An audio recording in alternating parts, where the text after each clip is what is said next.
सभी को नमस्कार। आर्य संस्कृत क्लासेज इस यूट्यूब परिवार में आप सभी का हार्दिक स्वागत है।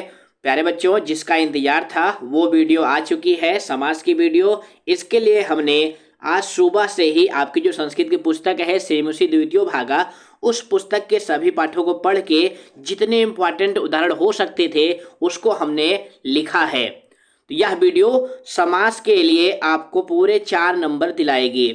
तो सर्वप्रथम बच्चों हम देखेंगे कि सिलेबस में हमारे कितने समास हैं। तो सिलेबस में 4 समास हैं, अव्ययी भाव, तत्पुरुष, द्वंद्व, बहुव्रीहि। और ये कितने नंबर का समास आएगा? 4 नंबर का समास आएगा। और कितने उदाहरण होंगे? मतलब 5 प्रश्न होंगे, 5 में से आपको 4 करने होंगे। और जो समास का प्रश्न होता है ना, आपने मॉडल पेपर में देखा होगा कि वो ऑब्जेक्टिव टाइप में आता है। तो प्लीज बच्चों, अगर आपको हमारी मेहनत पसंद आए तो आप वीडियो को लाइक जरूर करें। अभी मत लाइक करिए, वीडियो देखने के बाद लाइक करिएगा, पसंद आए तो सर्वप्रथम बच्चों समास के बारे में थोड़ा जान लेते हैं। समास क्या है? तो कहते हैं समसनम इत समासः। ये समास का सूत्र है। वैसे आपको सूत्र याद नहीं करना है, केवल उदाहरण याद करने हैं, लेकिन थोड़ा समझ लो। समास का अर्थ है संक्षेपण, यानी संक्षेप करना। 2 या 2 से अधिक पदों में प्रयुक्त विभक्तियों, समुच्चय बोधक च आदि को हटाकर एक पद बनाना समास कहलाता है। इसी की परिभाषा हिंदी में कहते हैं कि अनेक शब्दों को मिलाकर एक शब्द बनाना समास कहलाता है।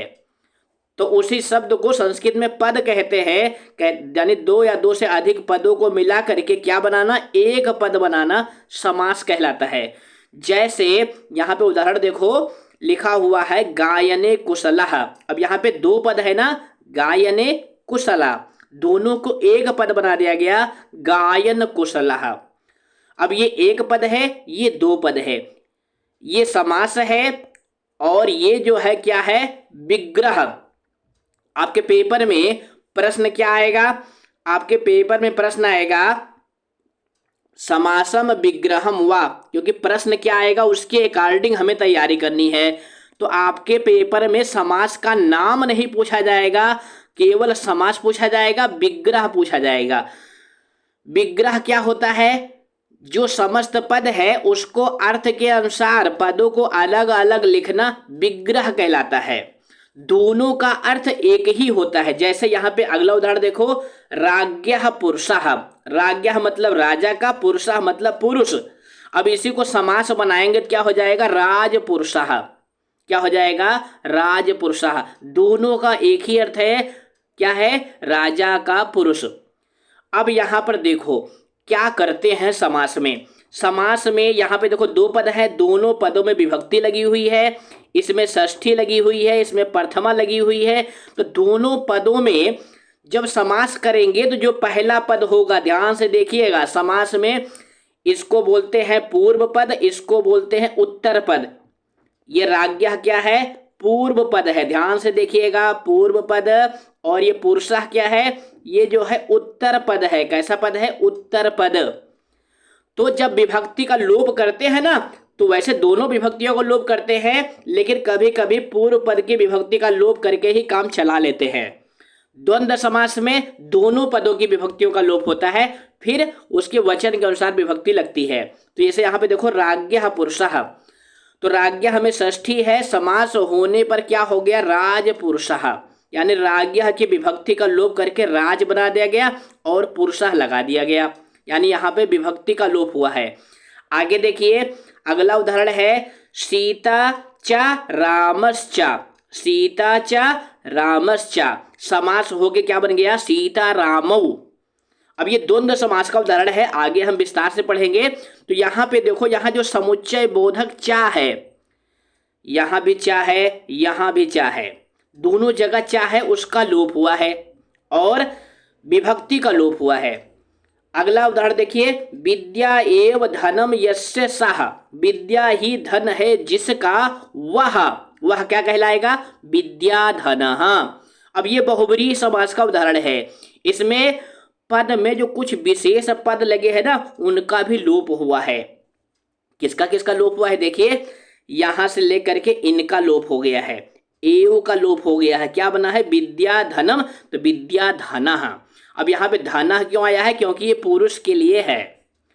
तो इस तरह से आपने देखा कि समास में क्या करते हैं, दो पदों को मिला करके एक पद बनाते हैं, विभक्ति का लोप करते हैं, चा आदि का लोप करते हैं, और बहुव्रीहि समास में कुछ विशेष पदों का लोप करते हैं। इतना आप समझ गए।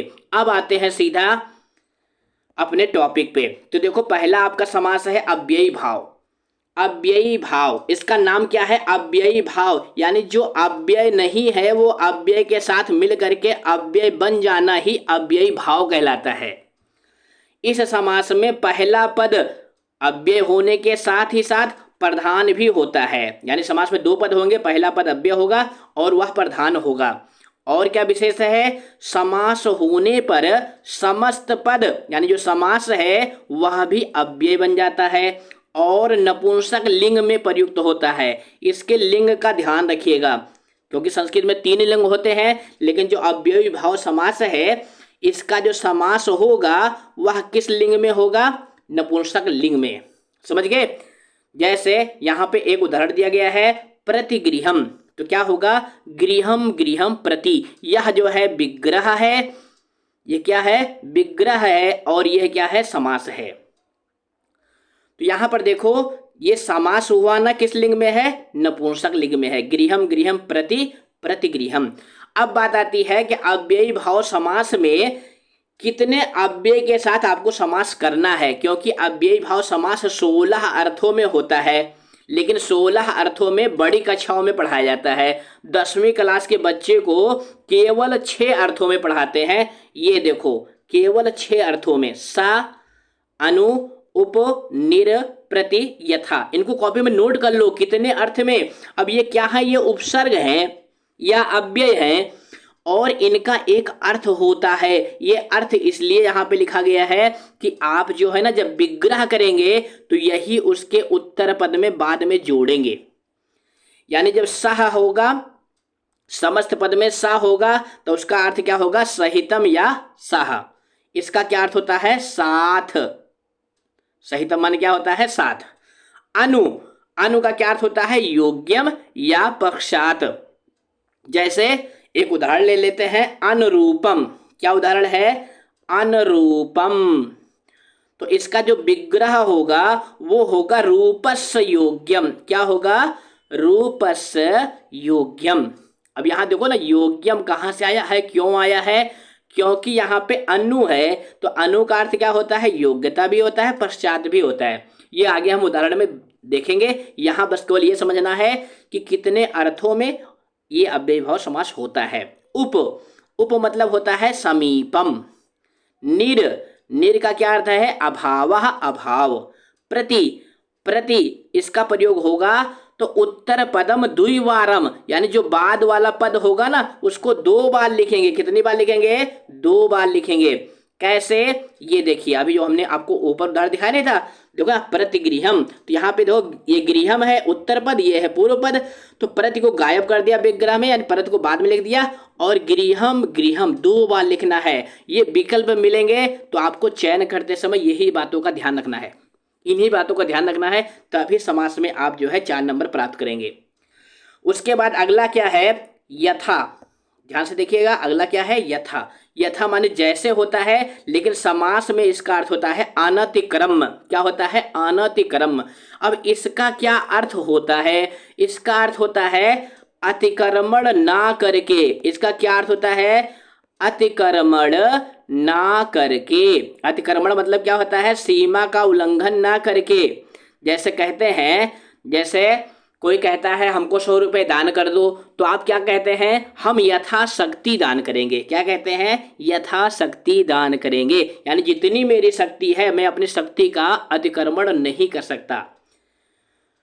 अब इनके उदाहरण देखते हैं जो हमने आपकी किताब से लिखे हैं और जो पेपर में आने वाले हैं। इन्हीं में से आपके पेपर में 100% आ जाएगा, तो आप इनको लिख लिख के याद कर लो। वीडियो बनाना हमारा काम था, हमने वीडियो बना दिया।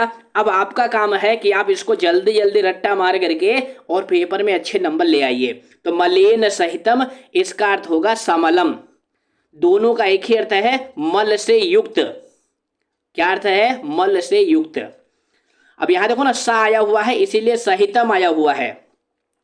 व्यवधानेन सहितम सा व्यवधानम। यहां एक बात प्यारे बच्चों हम आपको और बताना चाहेंगे ना, सामलम का जब हम विग्रह करेंगे तो इनमें तृतीया लगाएंगे क्योंकि सह के योग में तृतीया विभक्ति होती है। आप अनुवाद में भी इसको जानते हैं, सह के योग में तृतीया विभक्ति होती है, इसीलिए व्यवधानेन सहितम यही विकल्प आप चुनना। अट्टहासेन सहितम सा अट्टहासम। विदूषकेन सह सा विदूषकम। चित्रेण सहितम सा चित्रम। गर्वेण सहितम सा गर्वम। गर्व माने क्या होता है? घमंड। तो सा गर्वम का क्या अर्थ होगा? घमंड से युक्त। सा विदूषकम का अर्थ क्या होगा? विदूषक के साथ। और सा अट्टहासम का क्या अर्थ होगा? अट्टहास के साथ। अट्टहास जानते हैं ना, जो रावण जो है हा हा हा हा हंसता है, उसी को अट्टहास बोलते हैं। अब सहितम वाला खत्म हो गया। अब क्या आ गया? समीपम का। समीपम में कौन सा उपसर्ग आता है? उप। तो ग्रामस्य समीपम उपग्रामम, गांव के समीप में। अब यहां समीपम जब आएगा ना तो उसके साथ षष्ठी आएगी। यहां पे देखो ना षष्ठी है ग्रामस्य। वनस्य समीपम उपवनम। गंगा याह समीपम उपगंगम। यहाँ पे विसर्ग भी आएगा गंगा या के बाद में। टंकड़ जल्दी जल्दी में छूट गया है, आप लगा लेंगे। गंगा या समीपम उपगंगम। अब यहाँ पे ध्यान देना बच्चों, यहाँ पे वनस्य है, यहाँ पे गंगा याह क्यों है? क्योंकि कुछ बच्चे पूछ सकते हैं। तो देखो बच्चों, वनस्य जो है ना ये फल की तरह नपुंसकलिंग शब्द है, तो इसका षष्ठी में वनस्य बनता है। लेकिन जो गंगा है वो बालिका की तरह आकारांत शब्द है, तो क्या बनेगा? गंगा याह। तो गंगा याह समीपम उपगंगम। जना नाम अभावा। अब समीप वाला भी पूरा हो गया, अभाव का आ गया। जना नाम अभाव निर्जनम, यानी जहां लोगों का अभाव होगा उसको क्या कहेंगे? निर्जनम, यानी कोई व्यक्ति नहीं है। रथस्य पश्चात, तो पश्चात में कौन सा आएगा? अनुरथम। गृहम गृहम प्रति प्रतिगृहम। अब उसके बाद देखो अगला क्या है? अगला है यथा वाला। ये देखिए ध्यान से, शक्तिम अनतिक्रम यथा शक्ति, मतिम अनतिक्रम यथा मति। अब यहाँ पे ध्यान देना, यहाँ पे समास होने पर ईकारांत शब्द में विसर्ग नहीं आएगा, क्योंकि आपको गलत कराने के लिए विसर्ग भी दे देंगे एग्जामिनर, लेकिन विसर्ग नहीं लगाना, नहीं तो गलत हो जाएगा।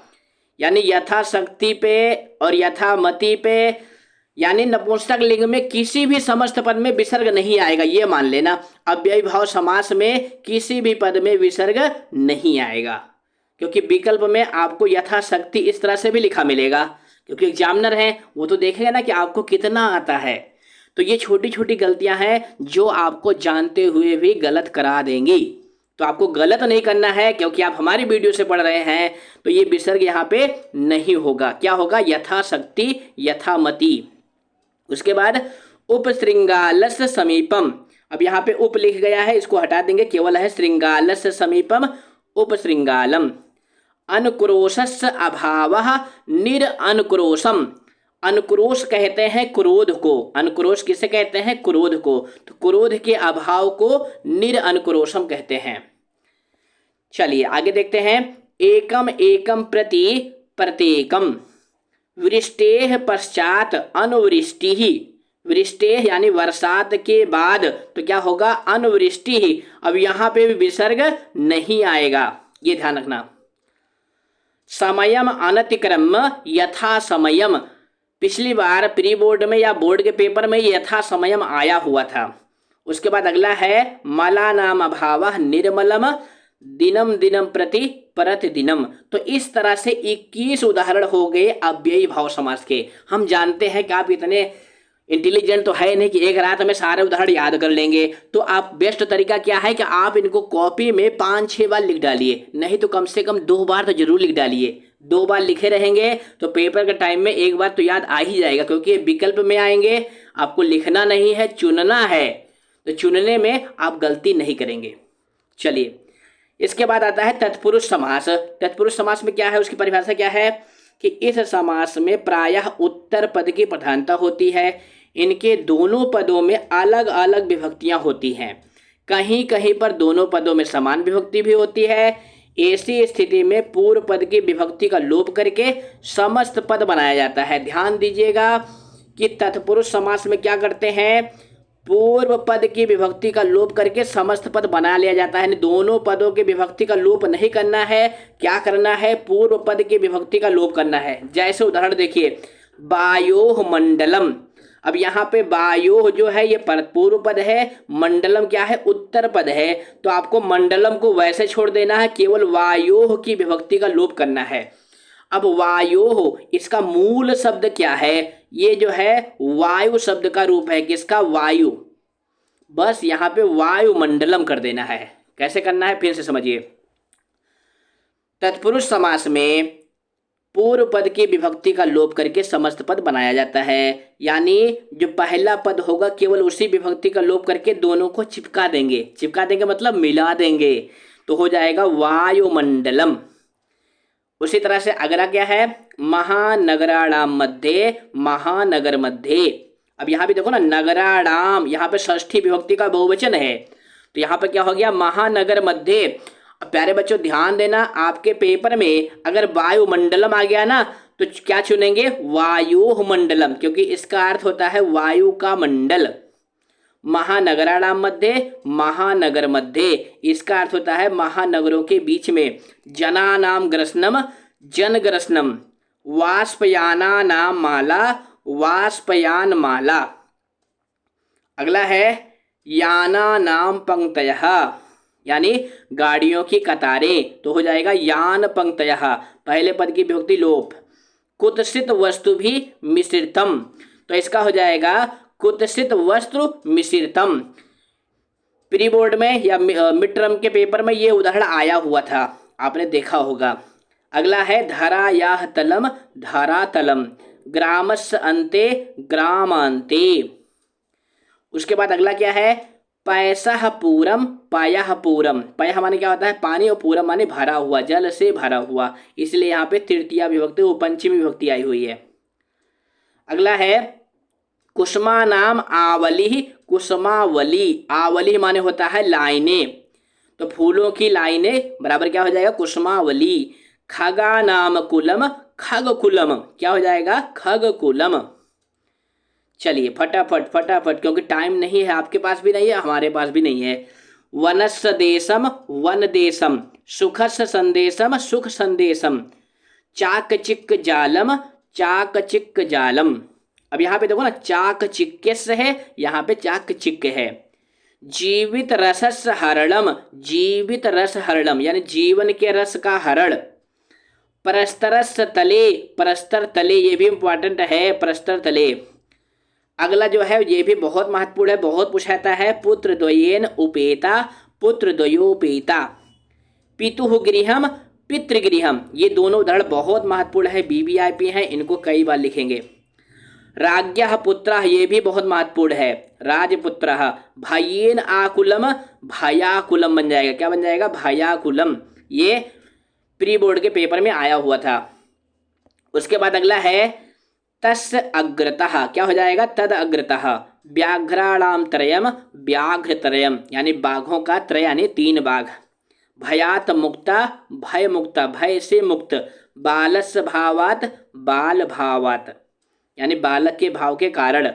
केदकस्य छतत्वम, तो क्या हो जाएगा, केदक छतत्वम। उपनयनस्य उपदेशेन, उपनयनो उपदेशेन, क्या इसका अर्थ हो जाएगा, उपनयन का उपदेश देने के कारण। अगला है क्षेत्रस्य कर्षणम, क्षेत्र कर्षणम। स्वस्य पुत्रम, स्वापुत्रम। सुराणाम अधिपा, सुराधिपाः। तिर्दशानाम अधिपः, तिर्दशाधिप। अब तिर्दश और सुराणाम दोनों का एक ही अर्थ है, देवता। तो देवता, ये दोनों शब्द किसके लिए आए हुए हैं, इंद्र के लिए आए हुए हैं। ये इसका अर्थ भी याद कर लो, क्योंकि आपके अंतिम प्रश्न में अर्थ ही पूछा जाता है ना। तो सुराधिप और तिर्दशाधिप दोनों का अर्थ क्या है, इंद्र। ये भी आप समास में पढ़ते चलिए। चलिए आगे क्या है, पुत्राणाम सहस्रम, क्या हो जाएगा, पुत्र सहस्रम। सुरभि वचनम, क्या हो जाएगा, सुरभि वचनम, यानी सुरभि का वचन। यहाँ पे सुरभि में षष्ठी विभक्ति का एक वचन है। अगला है मेघा नाम रवैहि, तो क्या हो जाएगा, मेघ रवैहि। जलस्य उपप्लवः, जलो उपप्लवः। जलस्य मतलब पानी का, उपप्लवः माने क्या होता है, बाढ़, यानी उसका अत्यधिक वृष्टि।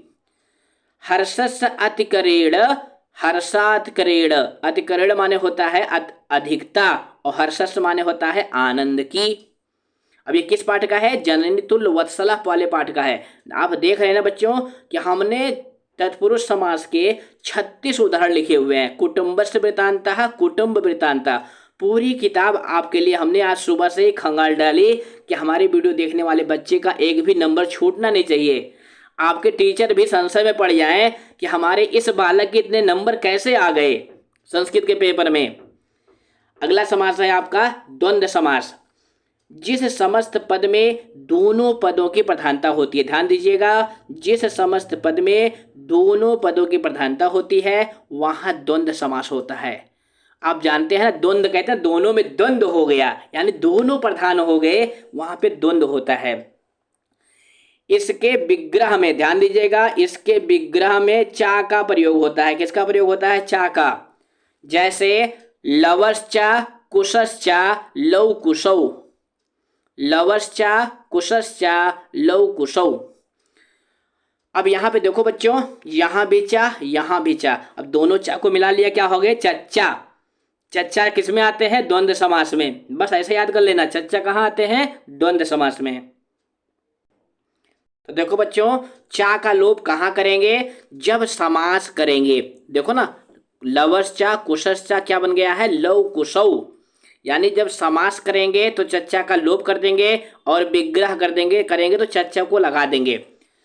अब देखो बच्चों, ये आपके पेपर में इस तरह से भी लिखा मिल सकता है। हम दोनों तरीके बताएंगे क्योंकि हमारा बच्चा गलत ना करे।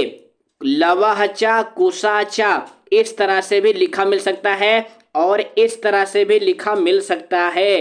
तो आप दोनों तरीके से तैयार रहेंगे। इस तरह से भी लिखा मिल सकता है और इस तरह से आपके पेपर में लिखा मिल सकता है, दोनों सही हैं। फिर दोनों में अंतर क्या है, इसमें जो है संधि हो गई है। किसमें संधि हो गई है, यहाँ पे संधि हो गई है। हमने आपको संधि में बताया था ना, विसर्ग के बाद अगर चाछा होते हैं तो विसर्ग किसमें बदल जाता है, तालब सा में। तो आपको बिल्कुल भी कंफ्यूज नहीं होना है। लवश्चा कुशश्चा अगर इस तरह से लिखा होगा तब भी सही है और इस तरह से लिखा होगा तब भी सही है। दोनों सही है, दोनों में कोई अंतर नहीं है। बस यहाँ पे विसर्ग है, यहाँ पे संधि करके उसको तालब सा में बना दिया गया है। समझ गए, बहुत बढ़िया। अब आते हैं कि यहाँ पे देखो, जितनी प्रधानता लौ की है उतनी ही प्रधानता कुश की है, यानी दोनों प्रधान है, इसलिए यहाँ पे द्वंद्व समास है। द्वंद्व समास के दो रूप माने गए हैं, कौन कौन से, इतरेतर द्वंद्व और समाहार द्वंद्व। आपका जो सिलेबस है उसमें केवल इतरेतर द्वंद्व है। कौन सा द्वंद्व है, इतरेतर। अब आप कहेंगे सर जी ये सब काहे बता रहे हैं, ये तो पेपर में आएगा नहीं, लेकिन जानकारी आपको होनी चाहिए। तो जिस समास में दोनों पद का अर्थ अलग अलग होता है उसे इतरेतर द्वंद्व कहते हैं। अब काम की बात देखिए, कलर चेंज करते हैं फिर दिखाते हैं आपको काम की बात। हाँ देखो बच्चों, यहाँ पे समस्त पद में संख्या के अनुसार, ध्यान दीजिएगा नहीं तो फिर आप गलत कर जाएंगे। समस्त पद में संख्या के अनुसार द्विवचन या बहुवचन होता है। किसके अनुसार, संख्या के अनुसार, यानी विग्रह पद में अगर दो पद रहेंगे तो द्विवचन आएगा, दो से अधिक पद रहेंगे तो बहुवचन आएगा। कैसे, उदाहरण देखिए, लताह चाह तरवाह चा गुलमाह चा। अब यहाँ पे देखो, लताएं हैं, पेड़ हैं और गुल यानी झाड़ियां हैं, तीन पद हो गए ना, तो इसका जो समस्त पद होगा वह बहुवचन में होगा। तो इसमें करना क्या है, चच्चा को हटा देना है, इनकी विभक्ति को हटा देनी है दोनों पदों की, और अंतिम पद की विभक्ति बहुवचन में है तो वही रहेगी। तो यहाँ देखो ना, लता तरु गुलमाह। नहीं समझ में आया, फिर से समझिए। ये तरवाह जो है ना प्यारे बच्चों, ये तरु शब्द है, उकारांत का तरु शब्द है, इसी का बहुवचन में तरवाह बनता हुआ है। तो यहाँ पे लता तर गुलमाह, और जहां पे दो होंगे, जैसे अगला उदाहरण देखिए, व्याघ्रः च श्रृंगालः च। अब यहाँ पे बाघ और श्रृंगाल दो ही हैं, इसीलिए समस्त पद में द्विवचन आया हुआ है, व्याघ्र श्रृंगालौ। यानी समस्त पद में दो रहेंगे द्विवचन, दो से ज्यादा रहेंगे तो बहुवचन, ये आपको ध्यान रखना है। अब देखिए फटाफट, लवह च कुशा च लव कुशौ।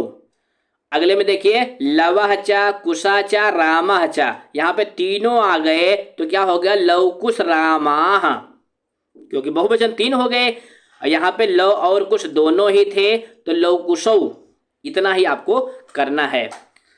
रामह च विदूषकः च, तो क्या हो जाएगा यहाँ पे देखो ये टाइप करने में छूट गया है तो इसका यहाँ पे मैं लिख देता हूँ क्या हो जाएगा, क्योंकि जल्दी जल्दी में आप लोगों के कमेंट आ रहे थे ना कि सर जी जल्दी से समाज की वीडियो लाइए, जल्दी से समाज की वीडियो लाइए, तो इतना टाइप करते करते थक गए। तो ये बन जाएगा बेटा रामः च विदूषकः च, क्या हो जाएगा राम विदूषकौ, ये बन जाएगा। भीमः च अर्जुनः च भीमार्जुनौ। ग्रीष्मा च वसंता च शिशिरा च, अगला उदाहरण है देखिए यहाँ पे ग्रीष्मा च वसंता च शिशिरा च, ये सब क्या है ऋतुएं हैं तो समस्त पद क्या हो जाएगा ग्रीम वसंत शिशिरा। रामा च सीता च राम सीते। अब यहाँ पे कोई बच्चा कहे सर जी हर जगह तो जो है औ औ हो रहा था, लवकुश में तो जो है लवकुशो बना था। ध्यान देना बच्चों ये विशेष बात है जो छूट जाती है। लवकुश का क्या बनता है लवकुशौ, तो फिर राम सीता का राम सीते क्यों बन गया, है ना कमेंट की बात। तो बिल्कुल ध्यान दो बच्चों, जो सीता है, सीता शब्द है वो बालिका की तरह आकारांत है तो इसका द्विवचन में क्या बनता है सीते। सीता सीते सीताः रूप चलता है तो द्विवचन में सीते ही तो बना है, इसीलिए यहाँ पे राम सीते है, ये भी आपको ध्यान रखना है। चलिए अगला देखिए फलानि च पुष्पाणि च, तो क्या हो जाएगा फल पुष्पाणि। अब यहाँ पे देखो बच्चों फल है और पुष्प हैं, दोनों हैं, दो ही हैं, लेकिन फिर भी यहाँ पे बहुवचन है। क्यों है, क्योंकि यहाँ एक फल की बात नहीं हो रही, यहाँ एक फूल की बात नहीं हो रही है, इसलिए पुष्पाणि को बहुवचन में ही आपको टिक मारना पड़ेगा। अगला है पशवश्च पक्षिणश्च, क्या हो जाएगा पशु पक्षिणः। उसके बाद अगला है क्रोधः च लोभः च, क्रोध लोभौ। रामश्च कृष्णश्च राम कृष्णौ, क्या हो जाएगा राम कृष्णौ। रामश्च कृष्णश्च राम कृष्णौ। इस तरह से हमने 12 उदाहरण देखे द्वंद्व समास के। कितने उदाहरण 12 उदाहरण।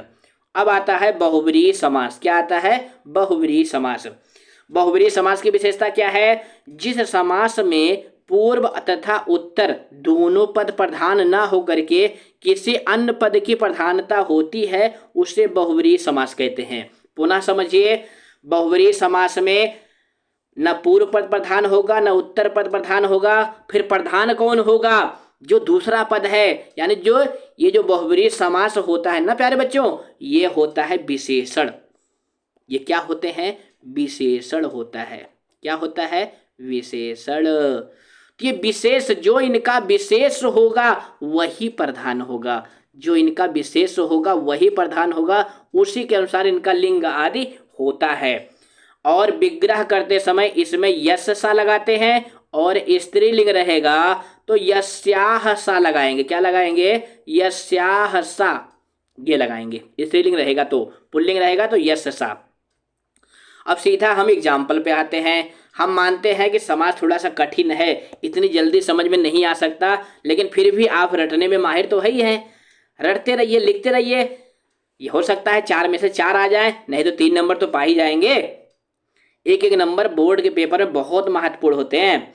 हृदयम गृह्णात यह सह, तो हो जाएगा हृदय ग्राही। अब ये स्पर्शा के लिए आया हुआ है।